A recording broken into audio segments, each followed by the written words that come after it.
You're listening to the After the Show Movie Podcast from ascully.com.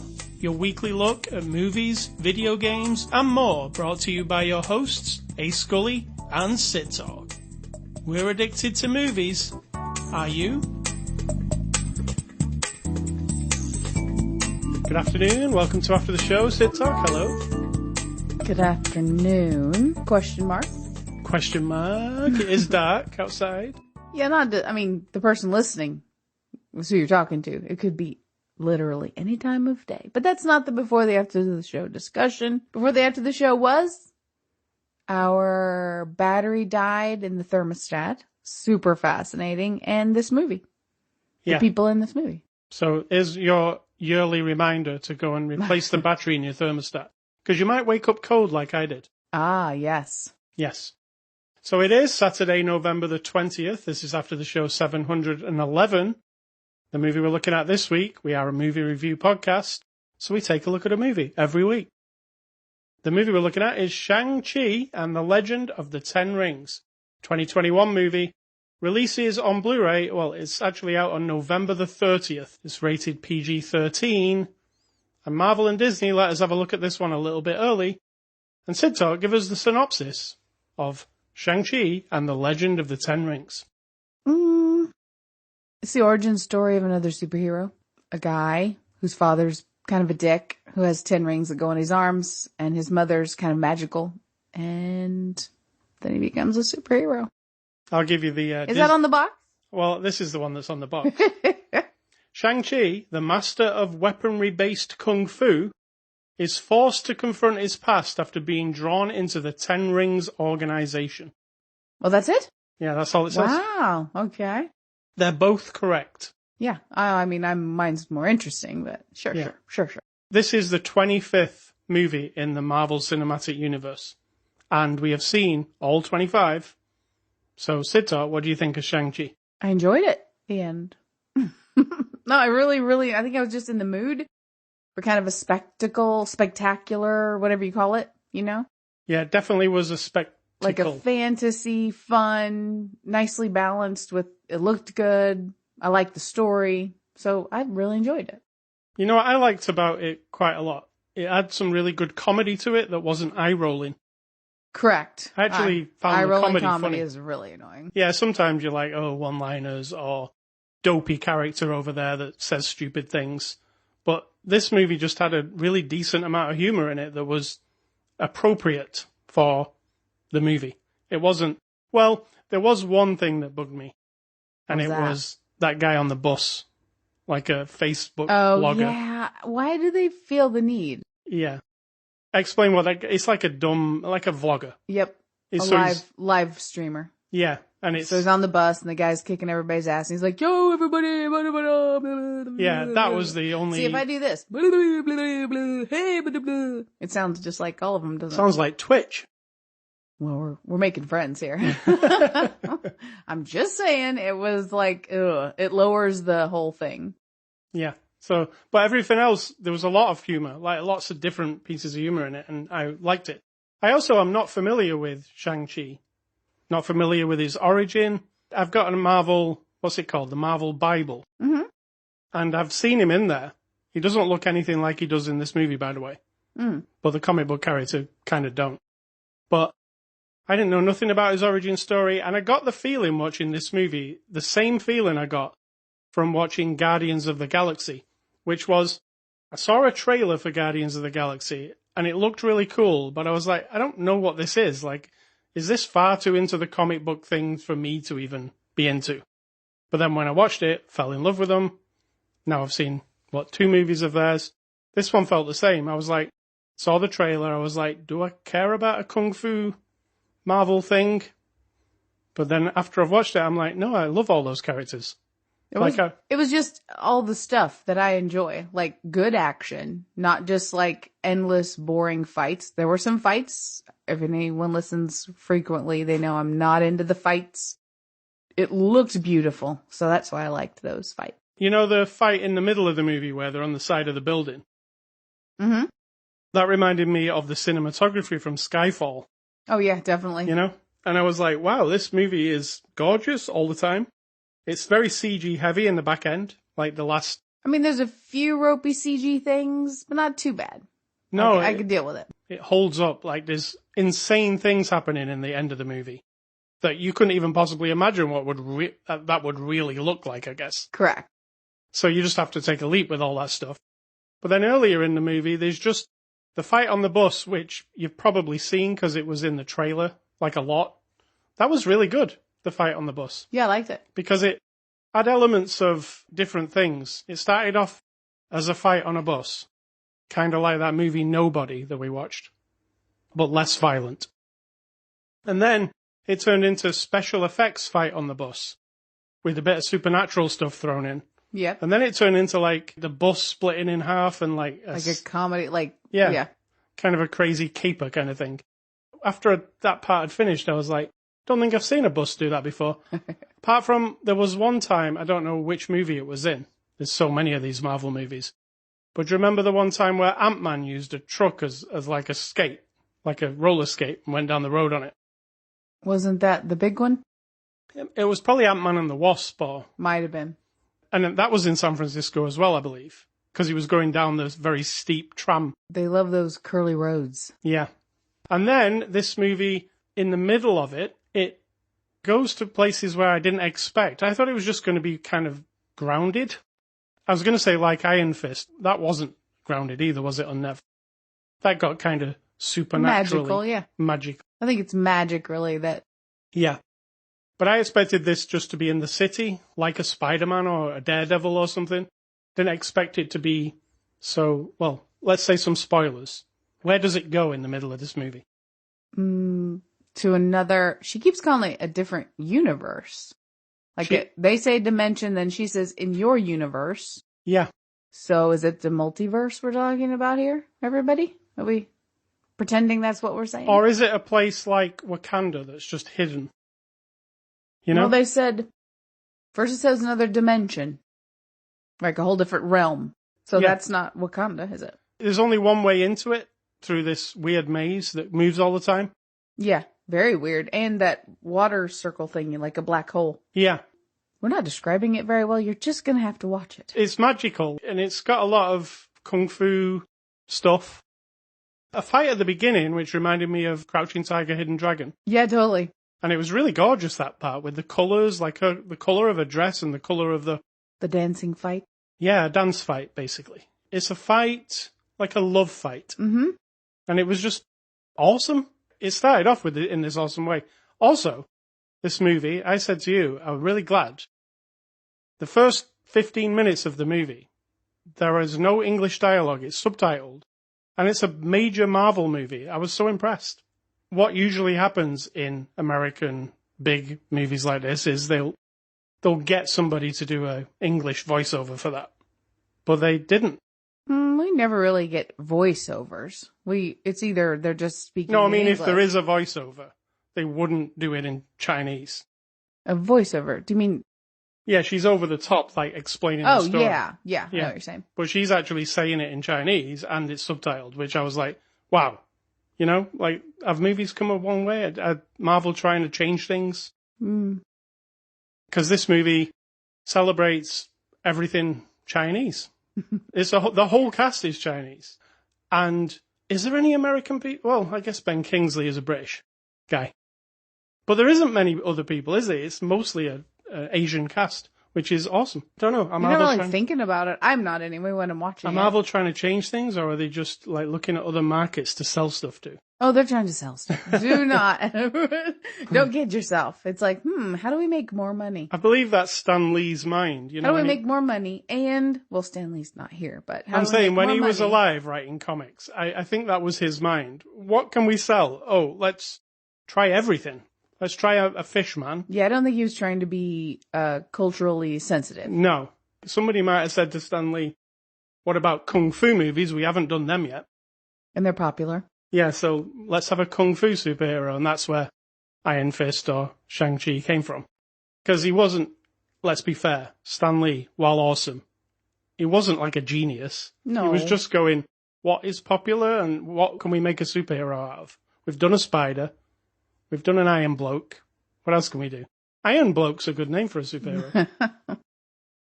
The fights, I had an issue that I thought that you would be bored of them. Not really. I just liked the way it looked. It wasn't like a punchy fight, you know? It was almost like dancing, it's like accepting that it's overly choreographed, you know? The combination of the actual martial arts combined with just beautiful movements. I didn't mind it. I think the fight on the side of the building was my favourite one because not only was it an awesome looking fight, it was also technically the camera. They were fighting, and then the camera's in one place and then another. I'm like, is this even like possible? How do they get the camera in that angle? Yeah. He falls off onto a thing down below, and then the camera's looking down, and then all of a sudden the camera's looking sideways like a video game, and he's running along, and then he's swooping down. I don't know, it seems CG, maybe? Oh, yeah, I think so. Like the camera was CG, possibly. I don't know how it was done, but it's like watching a video game, because it kept cutting to these different angles. And I did really like that fight. There's also, towards the end, there are some creatures, let's say. What did you think of those things? Was that the part that you think was dodgy CGI? No? You mean the Soul Reapers? Those, you mean? Or do you mean the big lions ones that are sort of like... Yeah, those. They looked alright. They looked like giant stuffed animals. They were kind of like the dragons that you would see in a parade, like a Chinatown parade, right? But like in real life. Are you talking about the big dragon, or are you talking about the lion The things? kind of furry lion things. Yeah, those weren't like dragons to me. Those were like the lions. I think they were like lion dragon. Like a hybrid of some two things. And God knows what some of there's other animals in this world. I don't even know what some of them are. Like there's like this thing with no face. It's a fantasy world. I don't think you're supposed to. It felt a bit like Avatar when they arrived there. I was like, whoa, you know, everything's like got this luminescence to it. It has a bit of everything. I think it's good for the kids. I don't think it's violent, I guess. It doesn't feel inappropriate too much. No, it's got a good message, like they all do. Often in Disney, Marvel, Star Wars, anything created by these people, there's a father-son issues. Turbulent childhoods, let's say. Mostly father-son issues, if you really, really think about it. Yeah.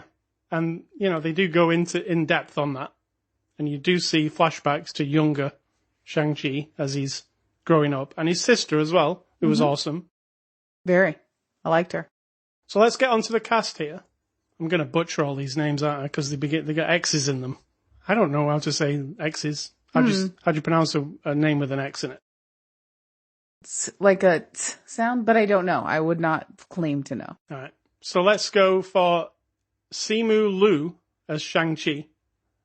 He's excellent. He's very charismatic, I found. He's good in both when he's just being the dude who's like the cat. You know, what is he? Like a valet. Mm-hmm. He's cool in that role where he's just having fun with his friend. But then when he has to step up and be a superhero, I've bought it 100%. So me too. I really liked how he was just all the time. Yeah, I'd like to see more of him. Just a cool guy. We've also got his friend Aquafina plays Katie. And she's awesome. Is she like one of the best things in the movie, let's say? Because I found her very funny. It wasn't forced, I didn't think, because sometimes that character can be really forced. Absolutely, the friend. Yeah, but she didn't feel forced, and anything she said that was funny just seemed like she would say that. It wasn't like written stuff. It's, you know. That she, as herself, Aquafina would say it, or she, the character, would say Aquafina would say it, you know, right. Her as a comedian. But then she also has heroic moments in the movie, which I bought too. Because she gets pressured into a situation, basically. She's parking cars, and next thing, she's in another, are we saying realm? In another realm, let's say. We also got Tony Leung as Shang-Chi's father. I kind of know this guy from somewhere, and there's a movie called Hard Boiled by John Woo from back in the day. He was in that. I don't know if that's where I know him from, because he's been in so many movies, but mostly Chinese movies, and mostly martial arts, because he's a martial arts guy. But what did you think of him? Really good. Really, really good. Like, I was convinced that he was the guy who lived 1,000 years and was sort of like, he said they've given me many names through the millennia, whatever, like, and he named off things like Master Khan and the other one, the Mandarin and things like that. I was convinced that he was like serious, like a Thanos. Yeah. I want to rule the world kind of guy. And then, convinced that he could be coerced or tricked by this thing. So in the movie, he hears the voice of his dead wife, the mother of the guy, Shang-Chi. But it's, it's a trap. Yeah. Right? From Star Wars. It's a trap. But I'm convinced then that he's like a broken man and that he really, really wants to find.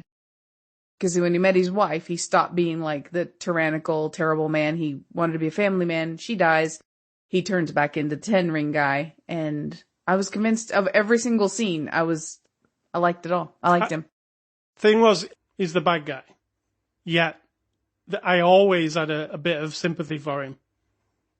Not when he's like hitting the kids and stuff, because he did do that. Yeah. So no, I had zero. But there was points where I was like, it's just like a mixed up man who's like, his wife's talking to him from over there. Right. That's actually something beyond his control.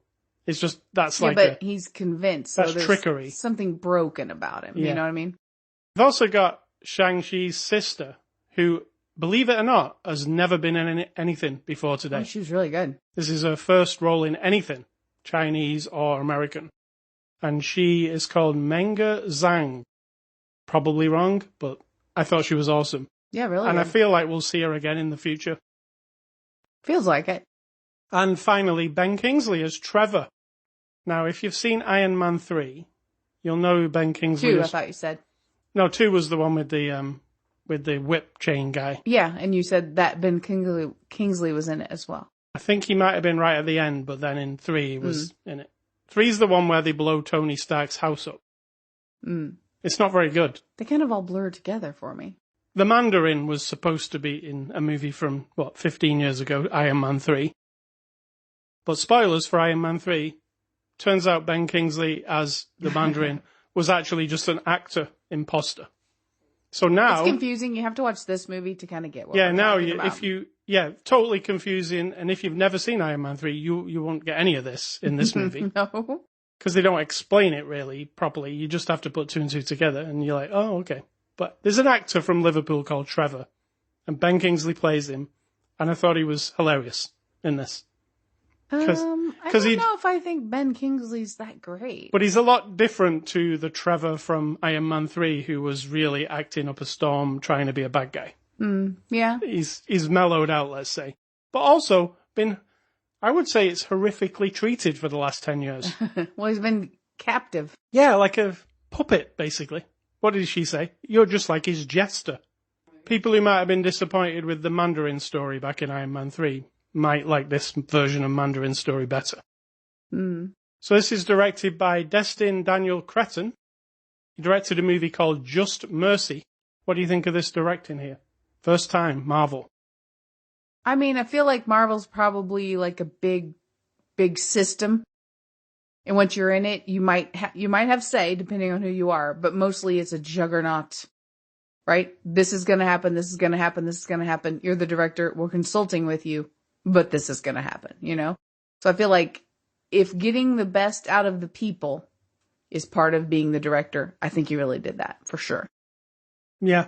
But otherwise, I think there's so many people involved and so many systems in place at Marvel, at Disney, that when you say, oh, we want a scene where a dragon comes up out of the water. Well, I don't know if the director is involved in saying, well, I want him to swirl this way and swirl that way and look like this. I think it's more like they bring him the finished product and he's like, okay, thanks. Yeah. But as far as the performances go, and I think if it's down to him, then yeah, he did a good job. Yeah, the final, whatever this, I was going to say the final product, but I don't like to refer to it as a product. No. But it is, I guess. But the final thing on the screen is spectacular. It did everything I wanted it to do. It's a Marvel movie. It's a new story that I don't know. It's spectacular along the way, and it feels familiar in a way also, the way Marvel movies do. So it did all that, so I like it. So IMDb reviews, what are those? Those are reviews on the website called imdb.com that people put 1 star on, and you like to read them and make fun of them. All right, so number 1, Mr. Thomas Kraus. I'll name this guy. Oh, God. He actually wrote this review today as well. He says, "What the actual fuck? Do not watch this movie. I repeat, do not watch this movie. You will never get your 2 hours back. Do not believe the ratings. They're all fake. I cannot even believe why somebody would rate this a 10. This is way under a 5. Jesus." Well, he's very impassioned, we'll say, about his opinion. That's fine. Also, did he take the Lord's name in vain? I don't know what. Well, I mean, you did because you said it, but What are the rules? whatever. All right, number 2. This is from Dipshit. I think Hey. Is that an indication of what we're about to experience? he says, "How many times will people see the same plot in a Marvel movie and give it 10 stars? I can understand that the action was good, but not great. But it doesn't make up for the shitting storyline." Shitting. Okay, That's it? That was the whole thing. that's it. And, Good grief. and finally, Carla says, Okay, Carla. Bring it home, girl. "Weirdest Scouse accent I've ever heard. Almost woke up out of distaste. Worst accent in a film. Award. Film award. Unfortunately, I didn't follow most of the film. I'm unable to read white on black due to my disability. And sadly, I don't speak Chinese." I don't know if that's her being an ass or actually an actual problem. I mean, I've never heard that, but it's possible. But can you find a way to change the subtitles, maybe? I don't know. Maybe you can't. I mean, If that's the case, that's unfortunate. and then she ends with, "Marvel really is dead to me." Oh. Well, Marvel's very upset about that. Yep. Carla. I can assure you that they're going to miss your $12 for the next movie. $12? What year are you living in? It's more like $17 cinema ticket. So let's move on. Screw them then. There are no extras because we watched the streaming version, but there will be extras when the Blu-ray comes out on November the 30th, and we did get to see it a bit early. So we'll just reject the extras. Well, I'll tell you what the extras are. They're the making of it, and some people will say it was awesome, and some people say it was great working with that guy. Are you just guesstimating what it was? I think you're right. I've seen enough extras to know that that's what Correct. happened. So, in conclusion, I'm going to give this one a score. Marvel Studios, Shang-Chi, The Legend of the Ten Rings. I'm going to give it an 8 out of 10. Oh, wow. Because I love Marvel. I'm obsessed with it even. Are you obsessed? That's a bit of a strong word. You sound a little trendy. That's gross. Don't do that. But also, I don't think you're obsessed with it. I'll watch all Marvel things that come along. Right, but we don't live Marvel. You don't have it like tattooed on your body or anything like that. I mean, no, that's just crazy talk. Or is that just you're going to someday, maybe? No. You're not obsessed. That's too strong of a word. And I will give it, I think about 7.9. Because I don't know if it's an actual 8. It's not life-changing or anything. It's just a really fun movie experience. I'll take anytime. I like it. So thank you to Marvel for letting us watch that early. Next week, we're going to look at Sid Talk. Yeah. You know that film director Edgar Wright? That guy? Yep. Yeah. Awesome. I know of him. Yeah. You know, he made those movies, the Shaun of the Dead and all that stuff. Yeah. He also made, what was the other one he made? Baby Driver, which I really like. Mm-hmm. Well, he's made a new movie called Last Night in Soho, and we're going to look at that next week. Exciting, because I love Edgar Wright. I mean, this might be the one that turns me off him, but who knows? There we go. You love Kevin Smith, and there hasn't been, a home run every single time. True. And to be fair, I've still not watched Yoga Hosers. Oh, true. So I can't even give a rating. I just haven't watched it. I'm a really bad Kevin Smith fan. You are? That's just rude. So movie recommendations, I'm going to recommend you that movie I mentioned earlier called Hard Boiled by John Woo. It's a really cool action movie. It's in the vein of Die Hard. You know, that kind of crazy 90s action movie. Was Die Hard in the 90s or the 80s? 90s, I think. I don't know. Yeah, it's that big, big action movie. And my other one is I was trying to think of my favorite Bruce Lee movie. What's your favorite Bruce Lee movie? I don't know if I've ever seen a Bruce Lee movie. Well, mine is Enter the Dragon. You've never seen Enter the Dragon? I don't think so. The one where he wears the yellow suit like the bride? Don't think so. It's not a coincidence the bride wears that suit. Okay. It's taken straight from that movie. But Enter the Dragon, it used to be on TV when I was a kid, weirdly enough. I don't know why it was on TV. It was bloody and violent. I caught it multiple times just on ITV, just watching it. And it's my favourite Bruce Lee movie. So, there you go. Sweet. And my recommendations? Is that what you're asking for with your complete silence? No. Okay, I'm going back to the 80s for 2021, and I'm still only up to like 1983, maybe 1982, 80. Okay, I'm here. 82, 83. I'm still in this vein. And The Dark Crystal. Oh. Awesome. And Best Friends, which is not awesome. But, you know, these aren't quality movies, all of them. Best Friends is Burt Reynolds and Goldie Hawn, by the way. Why are they best friends? Because they're friends, and then it's the whole thing where best friends can't be romantic kind of deal. But then they are. But then, you know, can you still be friends? Right. You know, kind of a wacky comedy. That's it. All right. So, Scully stuff this week. I have been playing more of the Grand Theft Auto Definitive Trilogy. Weirdly, I've not had any issues with it. But Rockstar had to come out this week and apologize for how bad the game is. Oh, my. Yeah, they actually put out a press release apologizing to everybody. Now, I haven't really had any issues with it. I was going to say, you've played it and it seemed alright. I'm still playing it. Like, I'm still playing the first one, actually, the GTA 3. But there is one issue I have with it. When it rains in GTA 3, the rain, let me say texture, looks more like milk than rain. You can barely see through it. And that wasn't in the original. So I think that is an issue of some kind. Anyway, they came forward this week and said they're upset of how... See, Rockstar didn't make this trilogy, this remaster. They handed it off to a... Why? They handed it to Grove Street Games, they called. This is my question. Why? I don't know, because it's like giving your crown jewels to somebody else. Like, it's like... Yeah, why would you do this? Yeah, I don't understand that either. But they gave it to a porting house, as they call it, and they put it on all the different platforms, basing it on the original code. And now Rockstar have said that they're disappointed with the result, and they're going to work tirelessly to make it how it should be. Now, I've been playing it, and the only issue I've had is that the rain looks like milk, which is weird. And... That is a little bit weird. Yeah, it's really hard to see through, so, you know, you just need to turn the transparency slider up a little bit or something, Rockstar. I'm sure it's that easy. Yeah, of course. And the other thing I had an issue with is when you drive through, like where Central Park is in Liberty City, that area, there's some slowdown. But it's not like a lot. It's just like it's a bit juddery. And a game that looks like this from years ago, basically, shouldn't have performance issues, I don't think. Yeah. So maybe that's what they're talking about. But they've actually gone to the lengths of... They're going to be issuing patches now to fix it all. And they've actually issued the first one today, so it's not like they're just... Here's my question. Have they learned their lesson?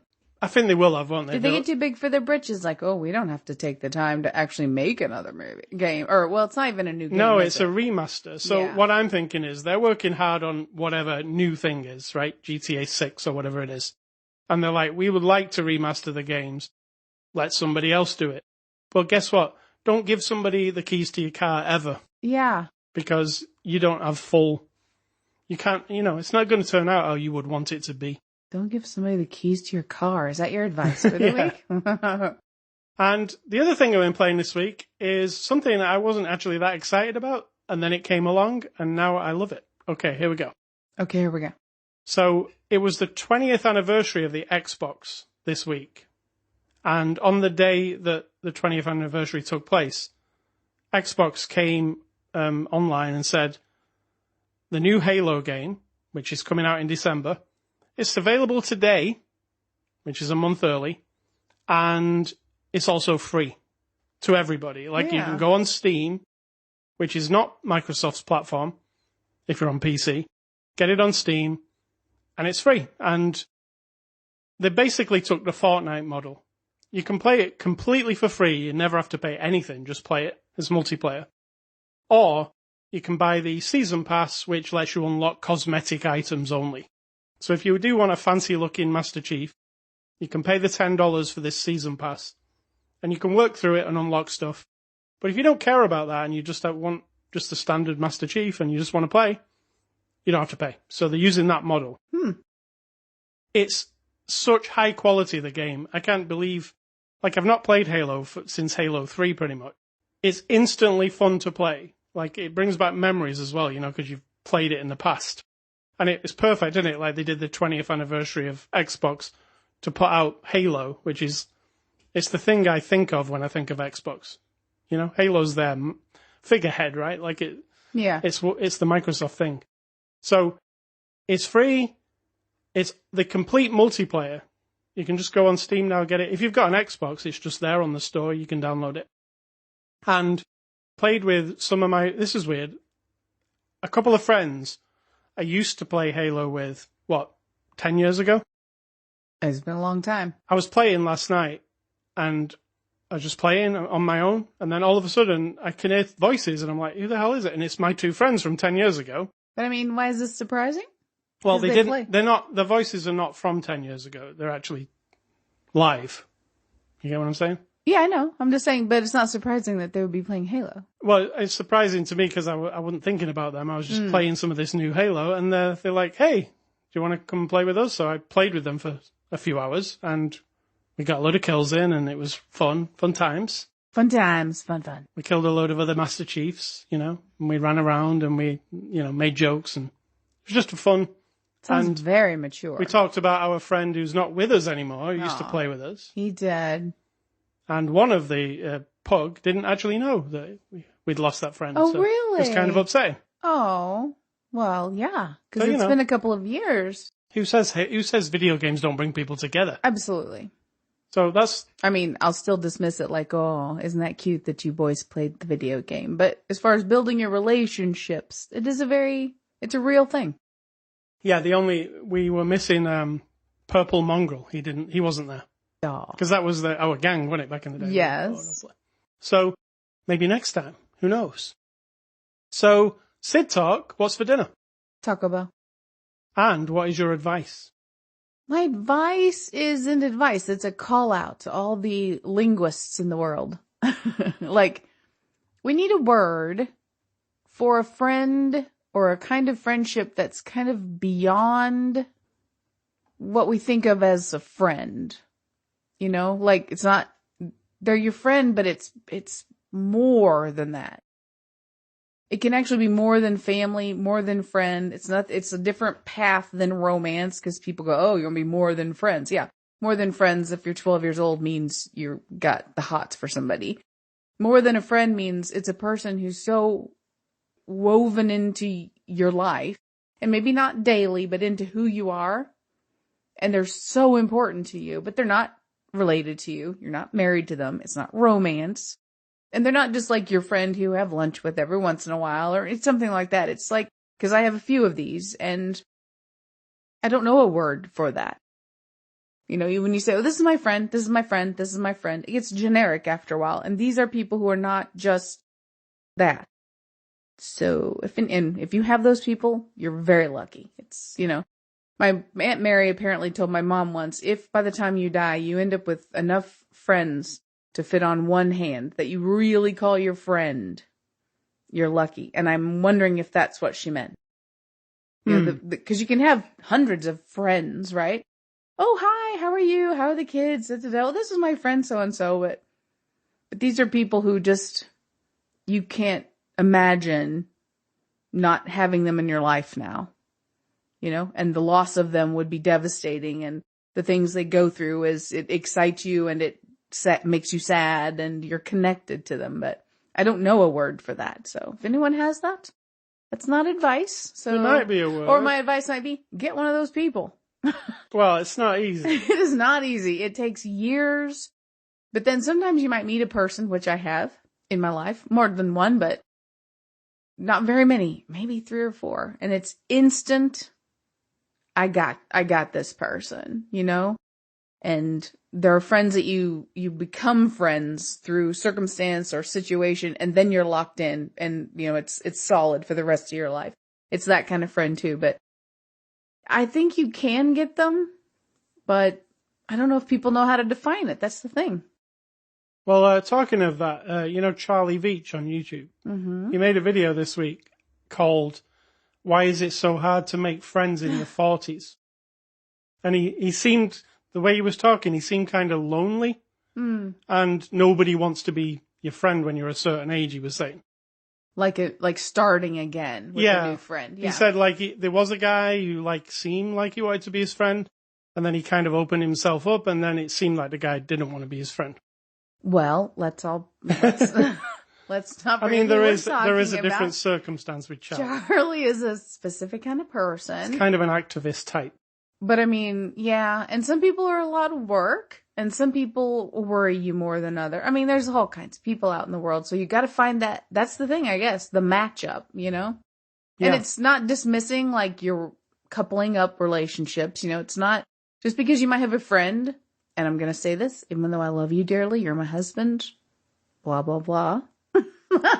But there are people that it's beyond that, even, because it's just different, and you have to be able to mold together. And if one thing's off in a person, if they're too hard work or they're too needy, you know, and the other person isn't, then it's never going to be what I'm talking about. So get one of those people if you don't have one. They're a lot of fun. And give me a name for it. I want a name for it.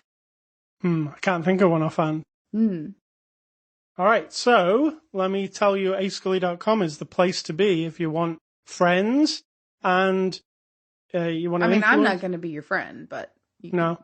But if you want podcasts every week, free of charge, they'll provide them for you.